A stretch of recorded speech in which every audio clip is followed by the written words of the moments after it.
नमस्कार दोस्तों, मैं योगेश यादव आप सभी लोगों को मेरे इस YouTube प्लेटफॉर्म ट्यूटोरियल मंच से स्वागत करता हूं। आशा करता हूं कि आप लोग स्वस्थ होंगे।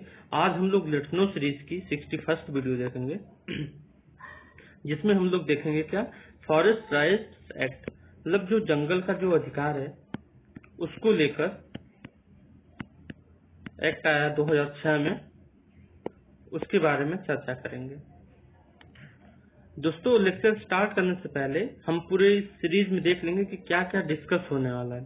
तो सबसे पहले इंट्रोडक्शन के बारे में, उसके बारे में जानेंगे, एफआरए के बारे में, और जो हिस्टोरिकल बैकग्राउंड क्या रहा है, एफआरए तक का सफर जो क्या है उसके बारे में चर्चा करेंगे। और जो एफआरए मतलब जिस अधिकार से, जिस एक्ट के, ठीक है, जिस विधेयक से जो अधिकार मिलता है लोगों को, उसके बारे में चर्चा करेंगे।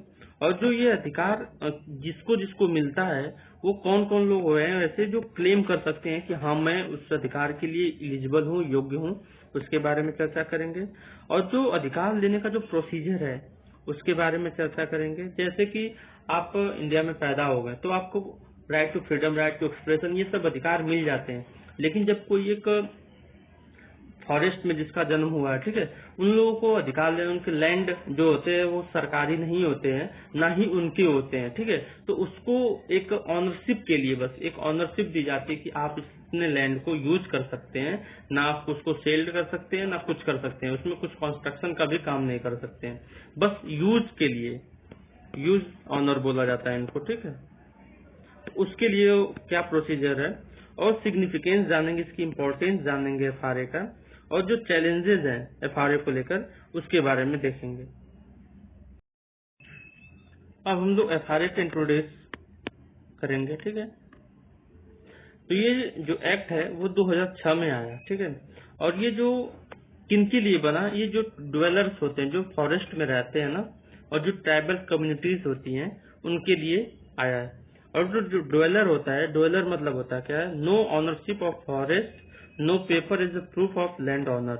इनके पास कोई ऑनरशिप नहीं होती है फॉरेस्ट का, और ना ही इनके पास कोई प्रूफ होता है, ना ही कोई पेपर होता है, लेकिन उनको अधिकार दिए जाते हैं कि आप लैंड जो भी जो फॉरेस्ट में जितने भी रिसोर्सेज हैं उसको आप यूज कर सकते हैं, वहां पर रह सकते हैं, ठीक है।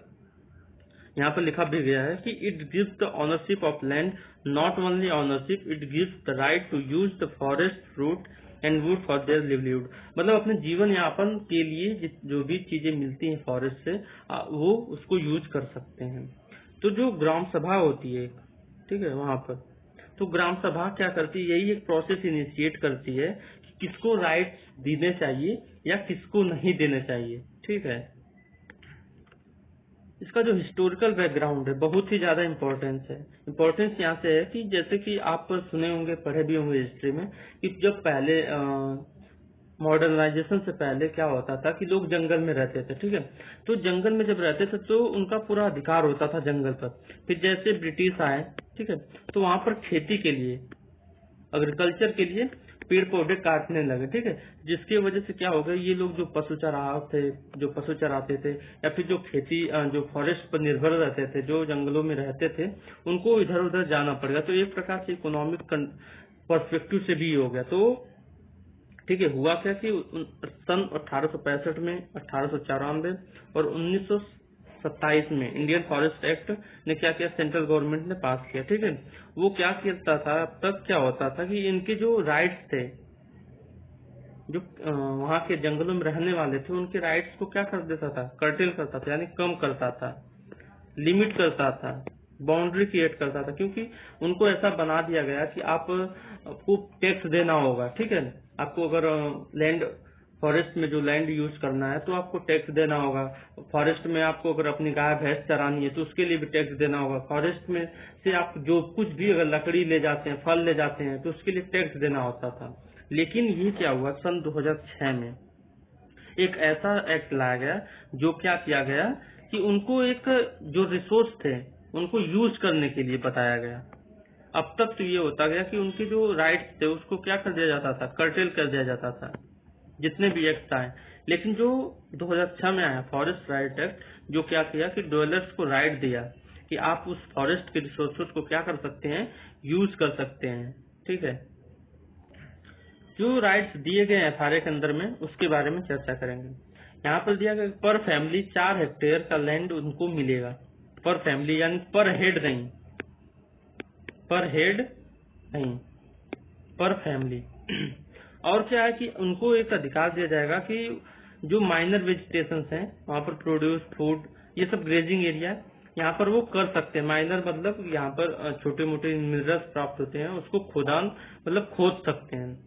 रिलीफ और डेवलपमेंट का कार्य करेगा उनके लिए, ठीक है। और जो फॉरेस्ट मैनेजमेंट राइट्स लिवलीहुड उनके लिए एक ऐसा मैनेजमेंट के लिए बनाया गया कि वो अपने जीवन यापन फॉरेस्ट पर निर्भर हैं, तो फॉरेस्ट से अपना जीवन यापन वो आगे बढ़ा सके, रह सकें, ठीक है। यहाँ पर एक और ये है जो 4 हेक्टेयर है, वहीं पर एक है इन्वायरमेंट इम्पैक्ट असेसमेंट, यानी कि जो इन्वायरमेंट से होने वाली जो भी कठिनाइयां हैं, जो भी दिक्कतें उत्पन्न होती हैं उसको असेसमेंट करने के लिए यहाँ पर 5 हेक्टेयर का लैंड बोला जाता है कि 5 हेक्टेयर से ज्यादा के लैंड को ही क्या कर सकती है, कोई माइंस कर सकता है, मतलब खदान बना सकते हैं या खदान कर सकते हैं, या ठीक है ना। यहाँ पर 5 हेक्टेयर की बात हुई है, यहाँ पर कितने 4 हेक्टेयर की फैमिली को देने की बात हो रही है। अब निकल कर आता है कि ठीक है, अगर राइट्स दिए जा रहे हैं तो किसको दिया जाना चाहिए, उसके लिए कौन अधिकार है। तो ये यहाँ पर ये निकल कर आ रहा है कि उसके लिए जो कौन लोग अधिकार हैं, कौन लोग एबल हैं, ठीक है। तो ये जो रहते हैं जो किस पर, फॉरेस्ट पर ही उनका जीवन निर्भर होता है, जो पूरी तरीके से फॉरेस्ट पर डिपेंडेंट होते हैं, ठीक है।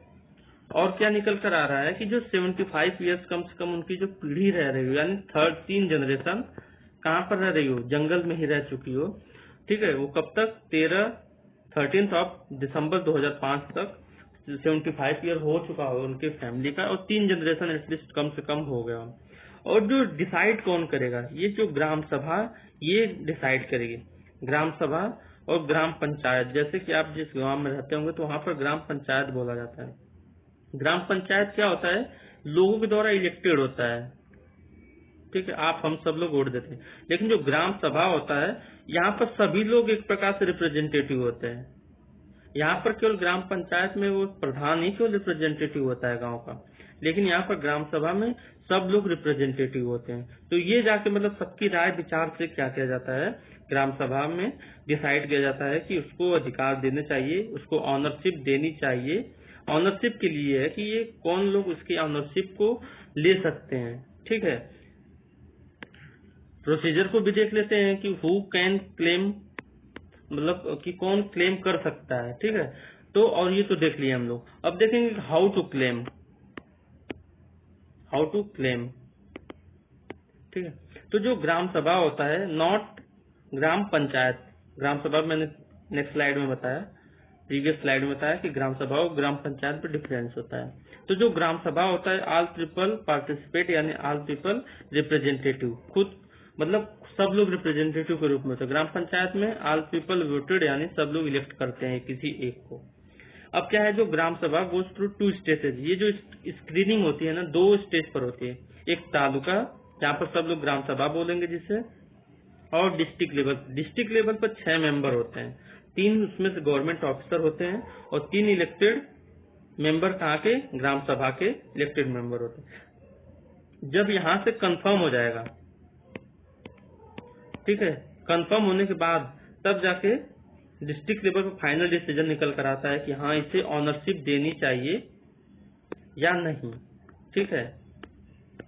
तो ये जो लैंड उनको एक ट्रांसफर किया जाता है, ठीक है, उनको ऑनर बनाया जाता है उस लैंड का, उनको ये अधिकार नहीं दिया जाता कि आप उसको बेच सकते हैं या फिर किसी और को दे सकते हैं, ठीक है। बस जिनके नाम से आधिकारिक तौर पर उनको दे दिया जाएगा वो हो जाएगा, ना ही उस पर कोई वो कंस्ट्रक्शन का कार्य भी कुछ नहीं कर सकते हैं, ठीक है। बस केवल एक एरिया बना दिया जाएगा कि ऐसे कि आप इतने में ही रह सकते हैं, ये प्रकार से बस हो जाएगा, ना ही कोई बाउंड्री भी नहीं दी जाएगी, कोई एक मटेरियल जो बाउंड्री होती है वो सब भी नहीं बनाई जाएगी। बस केवल एक कागज पर ही ऐसे बना दिया जाएगा, एक लाइन खींच दी जाएगी कि आप इसके यहाँ पर रहेंगे, आप इधर रहेंगे, बस यही होता है। यहाँ पर सिग्निफिकेंस क्या, इसका इम्पोर्टेंस क्या है, आप सभी लोगों को पता होगा 5 और 6 शेड्यूल में SC ST act, SC ST को क्या किया जाता है कि अधिकार दिया जाता है वहाँ के रहने वाले को। AMTM असम, मेघालय, त्रिपुरा, मिजोरम सभी AMTM है, ठीक है। ये सब इस सब राज्यों को क्या किया गया, स्पेशल प्रोविजन दिया गया है यहाँ पर। तो इसको लेकर एक इस बेसिक पर ये सिग्निफिकेंस, इसका इम्पोर्टेंस है। सिक्योरिटी कंसर्न को लेकर नक्सल मूवमेंट हमेशा बार बार होते रहते हैं। क्यों होते रहते हैं? क्योंकि उनको लगता है कि उनकी लैंड को, उनके जो फॉरेस्ट को क्या कर रही हैं, कंपनीज ले रही हैं, गवर्नमेंट अपने यूज में ले रही है, ठीक है। और जो नक्सल, जो आदमी वहाँ के रहने वाले होते हैं, उनको लगता है कि ये जो पूरा फॉरेस्ट है उनका है, तो उस हिसाब से वो उसका रिजर्व करते हैं, उसको रिजर्वेशन देते हैं, उसको क्या कहते हैं, रिजर्वेशन, उसको क्या कहते हैं, प्रोटेक्ट करते हैं, ठीक है। और इनको लगता है कि यही हमारा सब कुछ है, यहाँ तक कि पूजा भी लोग करते हैं, ठीक है। तो ये है यहाँ पर। और फॉरेस्ट गवर्नेंस में कौन सबसे इम्पोर्टेंट है कि आपको कौन जाएगा वहाँ पर वो करने, कार्य करने।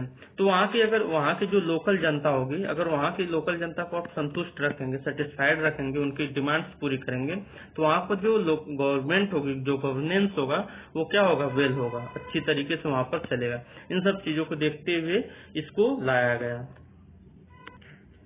अब FRA से रिलेटेड कुछ चैलेंजेस हैं, उसके बारे में चर्चा करेंगे। एडमिनिस्ट्रेटिव एपैथी, आप लोगों ने ये न्यूटन मूवी देखी होगी, राजकुमार राव की।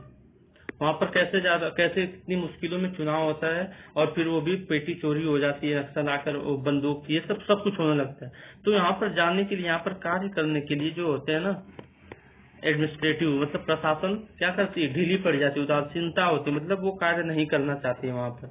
तो ठीक है, तो ये सब चैलेंजेस है इसको लेकर। और जो डायल्यूशन ऑफ एक्ट, तो डायल्यूशन क्या है कि यहाँ पर कुछ तो ठीक है, कुछ परमानेंट हो जाते हैं वहाँ के, मतलब जो पुराने रहने वाले हैं, कुछ ज्यादा अमीर हो जाते हैं, कुछ गरीब हो जाते हैं, ठीक है। उसके बेसिस पर उनमें होता है कि किसी को वो देना चाहते हैं ऑनरशिप, किसी को नहीं देना चाहते हैं।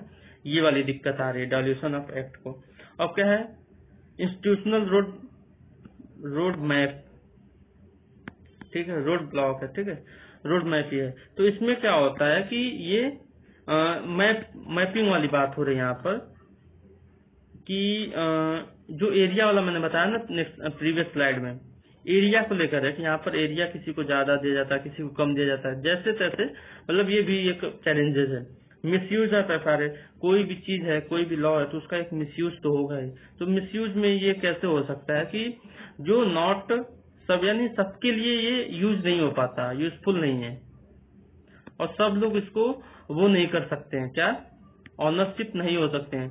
तो जो वहाँ की ग्राम सभा होती है, या फिर जो गवर्नमेंट ऑफिशियल होती है डिस्ट्रिक्ट लेवल पर, वो किसी और को भी, बाहरी लोगों को भी क्या दे देती है, ऑनर दे देती है, ऑनरशिप दे देती है। इस प्रकार से मिसयूज भी हो जाता है इसका।